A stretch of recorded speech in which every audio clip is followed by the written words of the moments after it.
Hey everybody, Bladesofgod here from Hammer Bros Gaming, coming at you with our newest Gears Tactics achievement guide. This achievement guide is covering the Immortal Legion achievement, which tasks us with completing the entire game on the insane difficulty without losing a single unit in combat. Since we're playing on insane, that means that we don't have a down but not out status. If your health bar drops to 0, you are dead. Thankfully, we can restart the mission that we're on, or restart the act or the chapter if you need to. It doesn't affect the achievement at all. The only thing that matters is that when you finish your mission, all of your units that you started the mission with are still alive. This video itself is going to be covering the Act 1-6 side mission, and I'm going to be showing you the Aldair Incursion titled Hidden Goliath. It's a bit of a shorter video, but again, it's on impossible difficulty, so there's no such thing as an easy mission. I appreciate you guys checking out the video. If this helped you, please feel free to like and follow us, become part of Hammer Nation. We'd love to have you on board. We have our own merch out now. And yeah, check that out if you want. But otherwise, I'll stop gabbing and get right to the guide. So let's jump right in, taking a look at some of our skills. You can see we have Healing Anchor, Explosive Shot, and Anchor for our heavy Tyrone Wolf. Looking at his weapon here, you can see what I have for different attachments on there. His pistol, we want to make sure that we have that upgraded snub pistol for the extra damage and accuracy. Frag grenade is obviously equipped because we want all of our units to have frags. We're going to use the destroyer vest on him, which is 20% health and untraceable, which gives us 40% damage reduction against Overwatch shots from the enemies. And then we're going to use delta straps for magazine extension and additional 15 health. Makes him very tanky for a unit, which we definitely like on our heavies. So looking at Gabe, we've got revved up, high-powered shot, chainsaw rush, weak point, chainsaw attack, mastery, and empowered. Looking at the Lancer, we have the Overwatch stock, expert mag, precision scope, and power barrel. Looking at the snub, again, we want to make sure that we have that improved snub. Frag grenade is equipped, and then for his chest plate, we have delta kit for auto loader and additional health. And for his legs, we have ranger treads for movement and evasion. Again, you can change these out to fit your playstyle, but this is what I like to run. On Sid, we have Rage Shot, Recharging Bayonet, Free Bayonet, Enraged Bayonet, Executioner, Intimidate, and his base skill of Regeneration. For his Retro Lancer, we have Sleek Stock, Extended Mag, Telescopic Scope, and Power Barrel. So that really gives him a lot of additional accuracy and damage. We want to make sure his snub is also swapped over for the improved snub. Frag Grenade is equipped. We've got his original Veteran Armor for 30% health, and his original Veteran Leg Still for not 30%, plus 30 health. This is going to make him very tanky as well, and we definitely like that. So looking at Michaela, you can see what we have on there for additional weapon components. Looking at her skill tree, we have Chain Shot level 2, Active Reload, Fast Fingers, and her base skill of Sharpshooter. So looking at the snub again, you want to make sure you have that improved snub. It doesn't sound like much, but it can help in a pinch. For her gear, we're going to have the regulation armor for 10% evasion, and for her legs, we're going to do delta straps for magazine extension and 20 additional health. We like Michaela having additional shots because, well, it means that she can do more damage and not have to reload.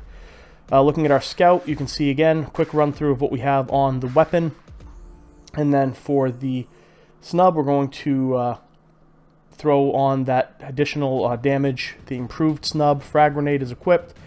And then we have evasion, ranger kit for plate, which is evasion and blitz, and then ranger treads for movement and evasion. Looking at our skill tree, we have free cloak, stalker, frag grenade mastery, sprint, and cloak. This is because we're going to turn her into a walking grenade factory if we can get the right equipment. Alright, so we've got to do one of these two missions. The Aldair Rescue I really do not like because you can only bring in one unit.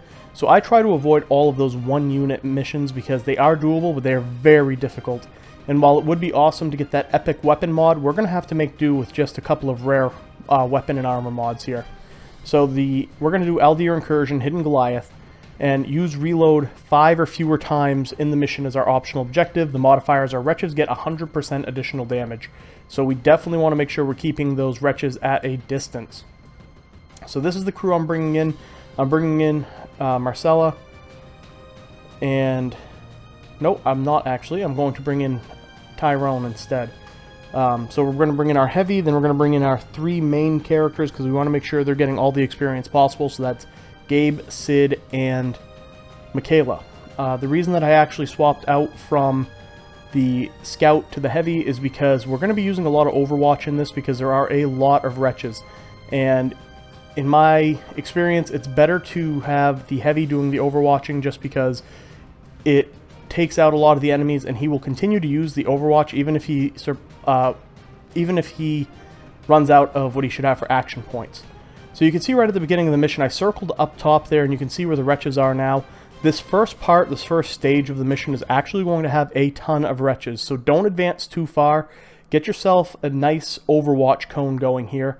These wretches, if you're kind of in this spot where I've set up my units, they won't be able to advance close enough to attack you, but make sure you get some overlapping fields with your Overwatch, and just to kind of help take these guys out as best we can. I'm going to use Michaela's chain shot to give her some extra action points, and then I'm just going to try to pick off a few of these wretches just to thin the herd out a little bit. You can see I missed one shot there. I was considering using fast fingers, and I decide to just so I have a full clip on the next turn. But that's going to wrap up my first opening move here.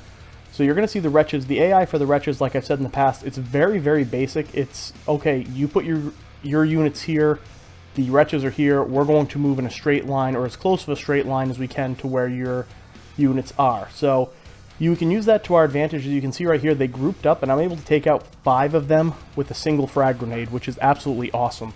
Plus, it still leaves Sid 2 more action points to move. We're going to use a couple of shots here. I think we used 2 to take out wretches with the heavy. But yeah, you can use that wretch AI to your advantage, and if you keep your units kind of bunched together a little bit, you're going to have all of your wretches right on top of each other, and it'll give you opportunities to hit them with frags and wipe out many of the units all in one go. So I'm going to move Michaela up to the left here. A couple of reasons for that. There's actually an equipment case to the top left of this first area, and so I can get into a flanking position against the 2 or 3 rifle drones that are actually guarding the objective door. So there's not...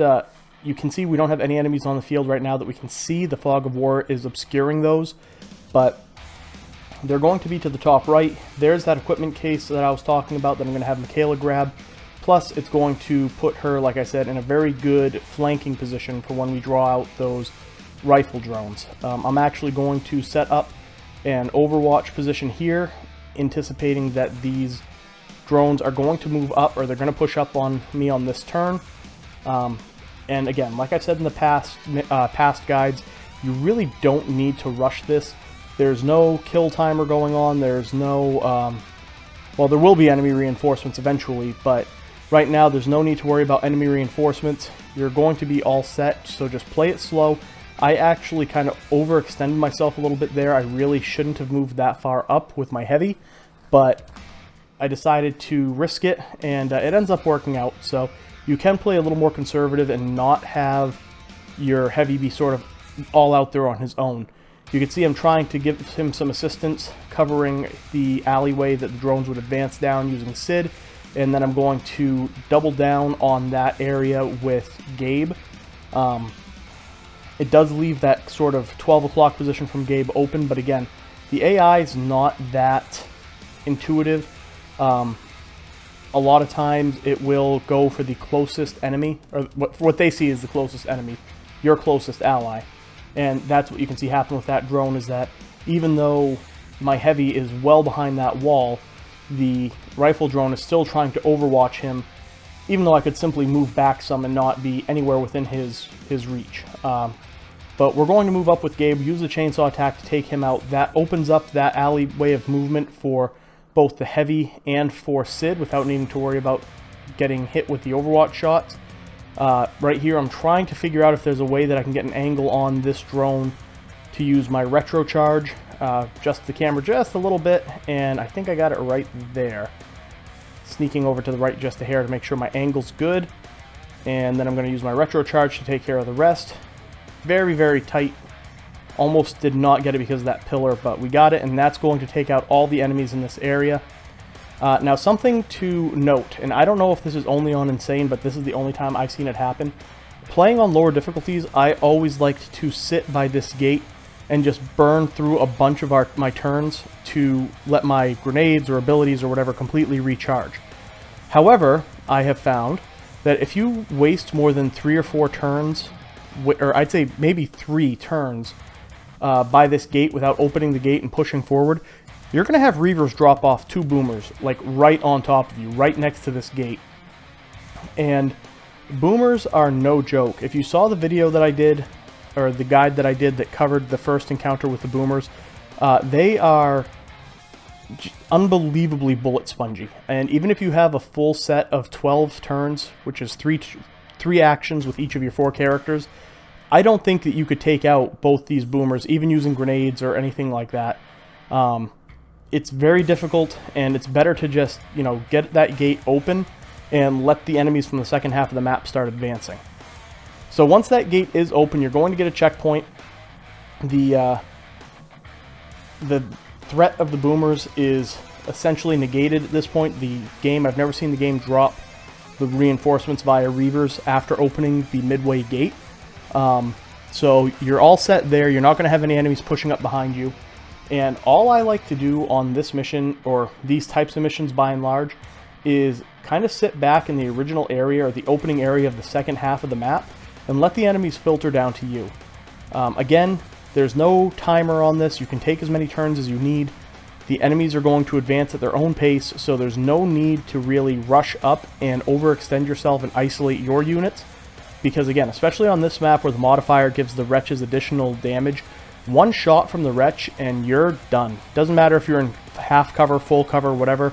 You're pretty much toast if a wretch gets a shot on you. So I'm going to move Michaela up again to grab that case, because we definitely want to have those equipment cases. And then we're going to play the Overwatch game. You can see on the top left of the map, or on the screen here, that I have 12 enemies that I need to take care of. And if I really want to make sure that I get as much equipment as possible, then I don't want to use reload any more than 5 times. So we're going to be very conscientious, or very conscious of our frag grenade usage and our shot usage, because we want to eliminate as many enemies as we can using as few shots as we can. So right here you can see the wretches are moving up again with that very basic wretch AI. They are going to advance straight at us. They're very similar to the Grenadiers. The Grenadier AI works very similar to the Wretch AI, or the Wretch AI works similar to the Grenadier AI, where they know where you are and they're going to just rush straight at you. And you, like I said, you can use this to your advantage. You can see here the enemies are to the top left or to the northwest of the map orientation right now. So I'm going to have all of my Overwatch looking to the northwest. I don't need to worry about enemies that are trying to circle around to the northeast or east side of me. And like I said, there's nothing that's going to come from the south, southeast, or southwest. Again, if 12 o'clock on my current screen is north, then that's the compass directions I'm using. But again, no reason to rush here. Take your time. Those enemies are going to come to you, and that's just about all there is to say on this strategy for this part of the map. You do have a couple of Grenadiers to deal with. You have a couple of drones to deal with. And you can see that I'm having Michaela overwatch that same spot, kind of up those stairs, and that's because the drones, if they decide to come down, I want to make sure that she's getting her shots on the drone, since they are the most ranged enemies. I want to keep them as far away as possible. But you can see here, we've got all sorts of wretches, you know, all sorts of fire happening. And we definitely took at least one. I think we might have taken 2 enemies off the board during that encounter. Not great, but yeah, okay, so we took 2, or nope, we took 2. We're down to 10 enemies remaining. But now you can see that we've got enemies within our sight, so if you wanted to, if you felt so inclined, you definitely could start shooting. I'm going to do that here. You can see I used my fast fingers to reload, and since that isn't using the reload ability, it doesn't deplete my reload counter. And now I'm going to just use Michaela to try to pick off some of these enemies as best I can and sort of thin the herd a little bit. So that was 2 more that we took off the map. I'm going to use Chain Shot here. That's going to give me 2 more actions, which I have 2 shots left, so that works out well. 57%, not great, but I still hit him with a crit, so that drops him down to 7 enemies on the board, 1 incapacitated, and not much else to say. You don't want to hit those Grenadiers yet. You kind of want to let them stay as is for the time being, because once you damage the Grenadiers, they enter into a enraged state. The trade-off on the enraged status is that they lose their reactive shot, so you can close in and use the one-shot kills like the chainsaw, bayonet, or the retro charge to kill them. However, they are able to move further, and they do more damage, and they take less damage. So you really don't want them being able to cover any more ground than absolutely necessary. So I like to wait until they are close, but not too close, if that makes sense, before I engage them. So from where they are right now, you can see that they would not be able to reach me and kind of get a good angle on me to do any sort of damage. So I'm choosing not to engage them yet. I'm down to 4 enemies. I believe one of them's still incapacitated, so that means that all the wretches are cleaned off the board. I know that there's 1 incapped rifle drone, which makes 3, and then there's 1 rifle drone who's sort of in the middle of all of that destroyed building. So that's all 4 of my enemies. So my big threat right now is those Grenadiers. I'm moving my sniper, Michaela, back a little bit, just because I don't want to risk the Grenadiers getting close enough to attempt a shot on her. So just moving her back that little bit is a bit of insurance. You can see I've got a nice wall going right here of my Overwatch shots. So if the Grenadiers do enter in to this field and they don't get knocked back by any of the shots, then they're going to take quite a bit of damage. Depending on which angle they come in from would judge how much damage they take. But you can see that Grenadier on the left lost, I'd say close, just over half of his health. But they're in a good position right now, because now I can use Gabe and his chainsaw attack to take out one of these Grenadiers, take him off the board completely, and I can use Sid and his retro charge to take the other Grenadier out. And this is one of the reasons that I love the rush skill, is because it gives me it gives me a free action after I kill an enemy with the chainsaw. So it allows me to get into cover even if the enemy I kill is way in the middle of nowhere. Sid has a very similar skill for his retro charge, and I'm going to make use of that here. So I'm going to take this Grenadier off the board. He's dead, and now I'm going to have an additional free bayonet AP to get myself into cover. So now the only enemy, the one drone that was incapacitated, he expired because he wasn't revived, so that leaves me 1 enemy, and it's that lone rifle drone who's sitting way in that building all by himself. You can see I still have 3 more times to use the reload action before I lose that additional objective, so I'm sitting good there. And then I do want to get that last equipment crate, so I'm going to end up using Michaela to run up and grab that, just because she's got better movement range than my heavy. And you can see I'm trying to figure out the best spot to kind of park Tyrone here without overly exposing him. So no Overwatch here. Gonna kind of wait and see what this drone decides to do. He does this stupid little stutter step. I've seen this happen very often. I'm sure you will too. When you get down to just 1 enemy, sometimes they like to do this stupid stutter step where they only move a couple of feet and then they just sit there. And it makes it really difficult to understand or to decide how you want to approach a situation, because there's not a lot, like in this instance, there's not a lot of cover for me to get up there and actually engage that enemy.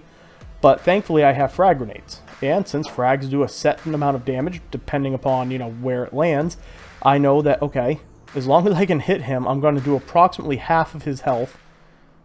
So I didn't quite hit him for half, but I'm going to move up. I think I end up using Gabe, actually, to move up and take out the other half of his health using another grenade. So not too much to worry about. I could also overwatch the area with the heavy like I'm going to do right here in case the drone decides to charge in. If the AI decides, hey, I've taken damage, I'm going to do something other than stutter step. But we're not going to see if that happens or not, because I'm going to move Gabe up right into this corner here. He'll have 1 additional action after he moves, and that is going to be used to throw his grenade into the building and wipe that drone off the face of the map. So that's going to be the end of this mission. We're going to recover the, I can't remember what they call it, an asset or whatever, materials from that crate right there. And then we'll see what we got from the cases that we recovered during the mission. Not all that difficult. The incursions and the sabotage missions aren't that difficult. They're pretty straightforward. So they're a good way to just kind of farm out some extra XP for the characters. We got 4 cases, plus we got that rare, I think it was Onyx armor.